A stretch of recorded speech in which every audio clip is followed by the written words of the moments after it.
Want to welcome everyone to the Reef Unfiltered podcast. Welcome back to another episode number 2 of my season 1 series.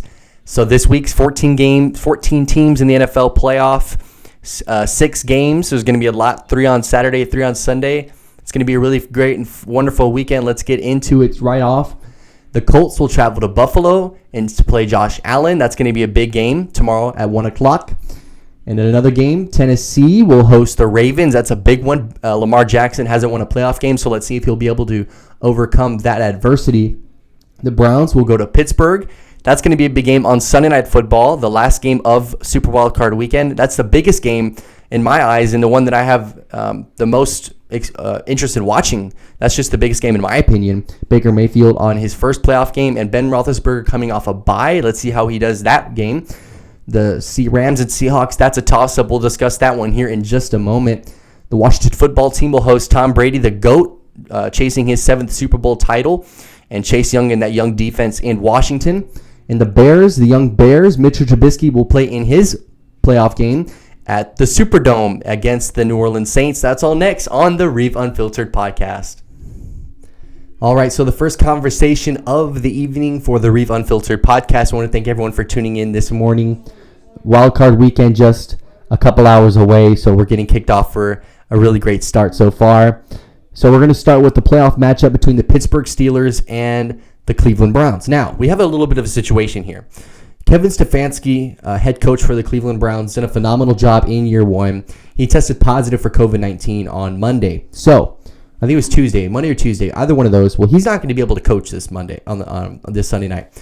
Playing Sunday Night Football, Al Michaels, Chris Collinsworth, Michelle DeFoya. That's going to be a great broadcast, as always. So we're looking at the Cleveland Browns offense. They're not going to be calling plays. Kevin Stefanski is not going to be doing the play calling. So it's going to be offensive coordinator for the Cleveland Browns. So the way they're going to do it is this. I was watching a couple shows, so this is not me, but one thing that I have been learning during all this broadcasting is all these coaches, they coach and plan ahead for the lead.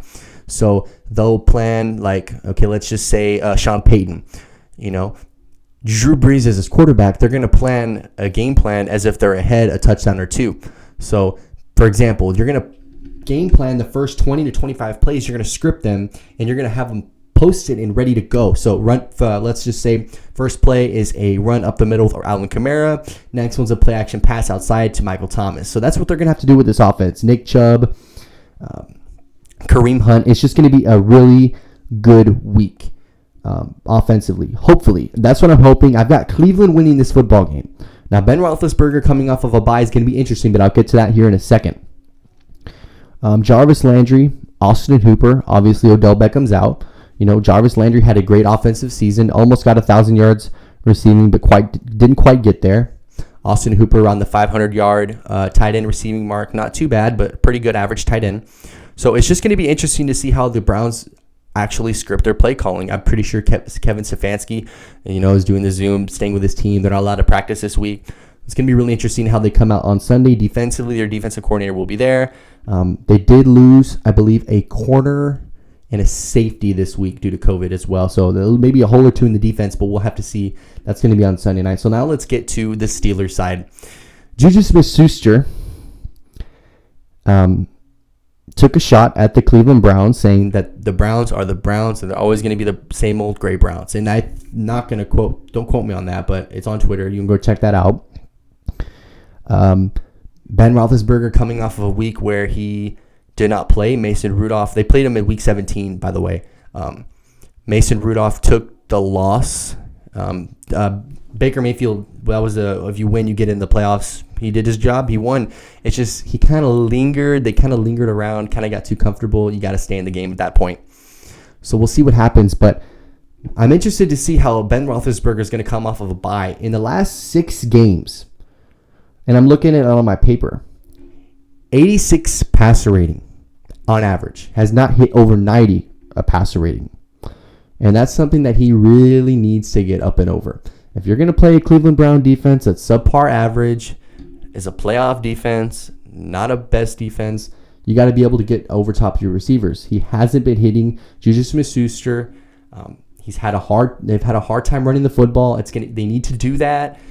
You need to do some play action pass, get outside the pocket, being able to move, but also inside the pocket, the offensive line needs to do a great job of blocking as usual. So it's going to be really interesting to see how the Pittsburgh Steelers come up offensively. Mike Tomlin is a pretty good offensive play caller. It's going to be really that defensive Steelers defense has been pretty good, but after 11-0, they did play some pretty average NFL teams in the beginning. Then they went to Buffalo and lost. They lost in Cincinnati. So we'll see what happens, but I really do think that the Browns are going to win. I think Baker Mayfield's going to rise to the occasion. I've always thought that since he came out of Oklahoma. I just didn't think he was in the right system. Hugh Jackson, he went through that system. So Kevin Stefanski in year one is doing a phenomenal job. Unfortunately, he's not going to be able to be there for the first playoff game in Cleveland since 2002, but we'll go ahead and check that out on Sunday Night Football, 8:25. Michelle DeFoya, Chris Collinsworth and Al Michaels will have the broadcast. That's going to be an interesting game. Sunday Night Football on Sunday. All right, so the second topic of the day is going to be the Baltimore Ravens traveling to Tennessee. It's going to be a really good game, I believe. So it's going to come down to the defense, in my opinion, and Lamar Jackson and Derrick Henry. So those are the big factors that I would like to put into this week. So Derrick Henry, as we all know, is one of the best rushers in the league. And we look at him like with his offensive line, Ryan Tannehill left Adam Gase, became a great quarterback, and not an all-star, but a pretty good quarterback that can lead. He's an NFL starter. He's a playoff quarterback, as you can see. The defense has done a great job. Malcolm Butler as one of the corners for that team. So Lamar Jackson, let's start with him. So in his first two playoff games, he's obviously lost. He's got a lot of pressure on him, I believe, going into this playoff. I think that the Ravens are the underdog, and I think there are two teams in the AFC that can clearly win the AFC. It's going to come down to Buffalo and Kansas City, but if there's any team that can obviously make some noise, it's going to be Baltimore. Baltimore has well set, adding Dez Bryant to the roster is a big key factor for them offensively. Lamar Jackson, his inability to throw the ball down the football field is going to be something that we've seen better out of in the past couple of weeks.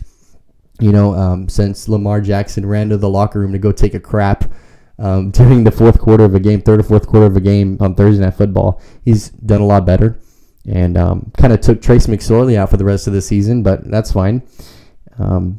But so for right now, we've got the Tennessee Titans and the Ravens. So let's start with the Ravens. Like I just said, the Ravens are going to be a good football team. Offensively, they have what they have, but it's just going to come down to the passing game. And really, that's what's going to need to happen. Lamar Jackson is going to need to get the football down the field, and we'll go ahead and now talk about Derrick Henry. That offensive line, a really great job of being able to get Derrick Henry a 2,000-yard rushing season. Great job. Ryan Tannehill has done a phenomenal job. Like I just said earlier, a system quarterback, done a great job within this offense. So it's just going to come down to who can make the best stops on defense and whose ability to get the football down the field and who's able to milk the clock. So that's the thing with Tennessee. They can control the ball for as long as they want and keep Lamar Jackson off the field. That's kind of what DeMarco Murray did for the Dallas Cowboys a couple years ago. That's kind of what Todd Gurley did for the Rams a couple years ago. That's something like there's just running backs that have a certain amount of talent. Derrick Henry's the best running back in the league. So it's going to be curious to see what the Tennessee Titans have to offer offensively. But they can Ryan Tannehill can throw the football down the field, and Derrick Henry can lead his team to a victory. But you have to stop the run game, Baltimore. I'm picking Baltimore to win defensively. I think they're going to do an okay job, and I like Lamar Jackson, but we'll have to see what happens there. I like Baltimore on the road. Lamar Jackson, I feel like he's going to have a good game. I think he's going to have some over-the-top passes to Dez Bryant and get that run game going, do some RPOs and play-action passes. So it's going to be interesting to see what kind of scenarios that the Ravens kind of script out with their first couple plays. But it's just going to be really interesting. So we'll go ahead and see that. That's going to be a good game this weekend, Super Wild Card weekend in the NFL this coming weekend. All right, so the next topic we're going to be going over is going to be basically it's the Colts and the Buffalo Bills. So this game could be pretty lopsided. It just depends on two things. It depends on the Colts running game or the play action passes within Phillip Rivers connecting to T.Y. Hilton. That's one of the issues, and I'll get to that one here in a second. And this can be the Colts defense. And so if you're able to contain Josh Allen limit points, stay consistent within the offense, it should be a good game for the Colts. But if they're not able to do that, it's going to be a long game. The Buffalo Bills are literally a Hail Mary away for being 12-0 in their last 12 games. It's been a hell of a year for Josh Allen. I mentioned that in episode 1 that he's done a phenomenal job with this offense, pulling a Troy Aikman type of style, having a really rough first year in the NFL, and it's really taken everything to the next level his sophomore season. Everything that he's done, his ability to throw the football down the field, he's 6'6", he's tall, he's big, he's got size, he's got a long arm. So it's going to be really interesting to see how he performs in his playoff game. I like Buffalo. I like Buffalo by maybe 2 touchdowns and a field goal possibly. It just all depends on the Colts defense, being able to contain Allen, Devin Singletary. Cole Beasley is questionable. If he'll go, we'll see tomorrow. It's going to be interesting, so we'll see what happens. I like Buffalo, and that's pretty much it. It's really self-explanatory, Let me think of something like so the Bills defense. Phillip Rivers is at the end of his career. He's playing sub-average football. He's not playing great football. But it's going to come down to the ability to throw the football down the field for Josh Allen, and if the Colts defense can stop it. Because if they can, then it's going to be a little interesting game. And I don't expect it to be too close. Like I said, 14, 17-point game. It could be a little closer, but that's just all going to depend on the Colts defense. So that's going to be my take, and I've got the Buffalo Bills winning 37 to a Indianapolis Colts 20. All right, now we're going to shift gears to the NFC, where things get a little bit more trickier because you have quarterbacks like Tom Brady, Drew Brees, Alex Smith, Aaron Rodgers, Russell Wilson, maybe Jared Goff, Mitchell Trubisky, who's been playing great football this past in December. So let's go ahead and start with the Seattle Seahawks and the Los Angeles Rams. So I've got 2 opinions on the Seattle Seahawks and why I think they're going to win this football game. There's several, let me think about it. There's several advantages that they have, and one advantage is they have Pete Carroll. Okay, you have Pete Carroll, and you have a great offense within Russell Wilson in the beginning of the season and playing at home at CenturyLink Field, the 12th man. Although they're not having fans, it's going to limit.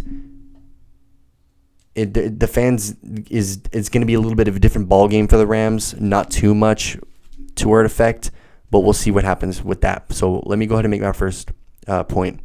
So you start the season 5-0 with Russell Wilson. Okay, you're playing amazing. Russell Wilson's going to win MVP. He's going to do this. He's going to do that. And then you lose a couple games in a row. You lose to New York. You lose to teams like that. And teams that you should beat, you lose to Daniel Jones at home. And your defense is doing their part towards the end of the season. So the defense was a problem at the beginning of the year, but they were able to outscore their opponents. I think they were +8. Outscoring their opponents. Yes, +8. Outscoring their opponents in the first 6 games. And then it dropped tremendously. I don't have it where it says dropped, but I do have it before then. It was +8. And, within Russell Wilson, him being able to get to DK Metcalf and, being able to run the football and his mobility outside the pocket. But that defense is going to be the key, because if you're holding teams to under 20 points a game, which they've done well in December, that's going to be a problem for teams. I wouldn't, if I were the Seahawks, I wouldn't want to play the Saints. The Saints wouldn't want to play Seattle. Tampa doesn't want to play Seattle. Packers don't want to play Seattle. Washington's not going to get the chance. And the Bears probably won't get the chance either. Now the Rams case, they went to the Super Bowl, but 2 years ago. They had an electrifying offense. Aaron Donald, the defensive front, is amazing in Los Angeles. It's going to be interesting to see how the Rams play Russell Wilson. So this is your 3rd time seeing him this year. So you're very, very comfortable. The team. By the time you see your team for the 3rd time, there's a bunch of divisional matchups in the playoffs this year. So you got the Browns, Steelers, Rams, Seahawks. Yeah, that's about it. But it's more than usual. In an expanded playoff, they added an extra team. So the Rams would have made it. The Bears would have not if it was last year. So the Rams, I'm not too sure if Jared Goff is going to go. He's questionable as of right now, but if he does go, I still don't have them winning on the road. I have Seattle winning 24-20. It will be close. The Rams defense will make some plays. They will get a turnover, and they will force a touchdown off that turnover. So I think it's going to be really interesting to see how they play. It could go either way. That's one of the games that I think is a toss-up. There's several toss-ups. There's Steelers-Browns toss-up, and I think the Rams and the Seahawks is a toss-up, and maybe the Rams and Titans. But the Ravens and Titans, but I think the Ravens are going to end up taking that one. But to stay on track, I think it's going to be a really close game, but I think Seattle is going to end up winning. I think they're going to have a really good fourth quarter, second half. I think they might start off kind of slow. That Rams defense is going to make a couple stops there in the beginning of the football game.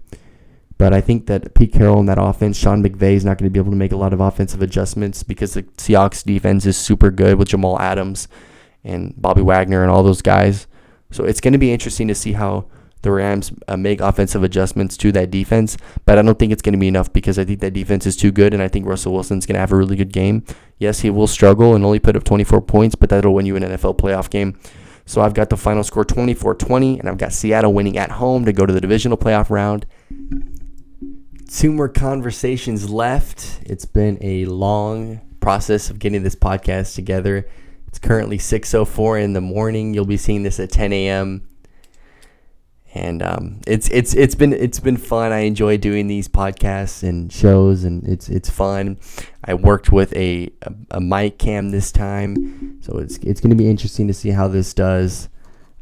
But I enjoy it, and it's my passion. So let's get right into it. We've got 2 more conversations, so let's get into one of the final 2. We're going to do Tampa Bay and the Washington football team. I've got Tampa Bay winning by at least. See, it's going to be a 35-17 game. I've got Tampa winning 35-17. I think Brady's going to throw for 4 touchdowns in a win. I just think that Washington doesn't have enough of an offense to get going to match up against Tom Brady and the Tampa Bay Buccaneers. So I have 3 points. They're going to get outscored. Their offense, they don't have much of an offense, like I just said. And the only chance that they have to win this game is if they were able to hold Tom Brady defensively. So like Chase Young called out Tom Brady. He said, I want Tom. Okay, well then play defense.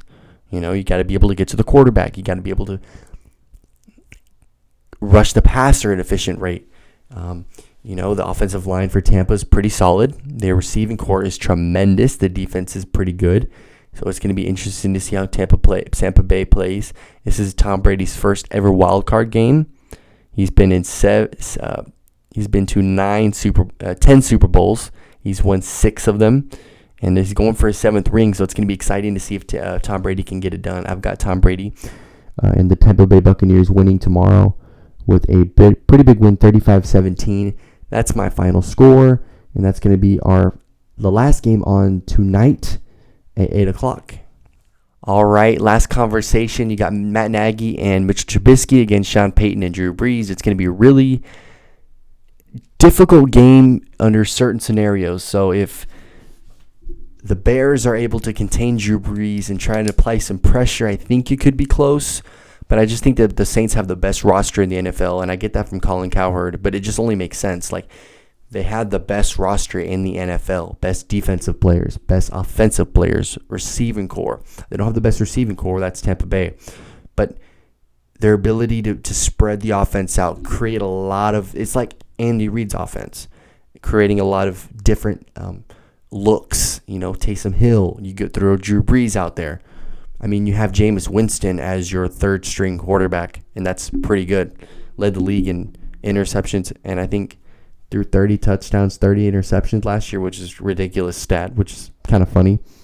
So looking at that, I've got the Saints 42-24, and the only way that the Bears have a chance is to play defense, really good defense.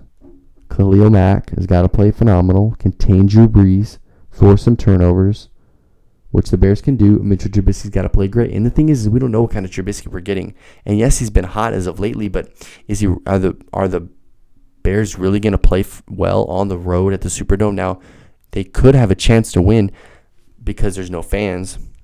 Now, there were fans. I wouldn't give them a shot, maybe a puncher's chance, but it's just going to be difficult to see Mitchell Trubisky on the road at the Superdome, even if there's no fans. Even Drew Brees is just too good. That defense is just too good. The offense is going to play great. Sean Payton against Matt Nagy. Matt Nagy was almost fired in the middle of the season. Then the Bears all of a sudden just turned it around and decided to play some football.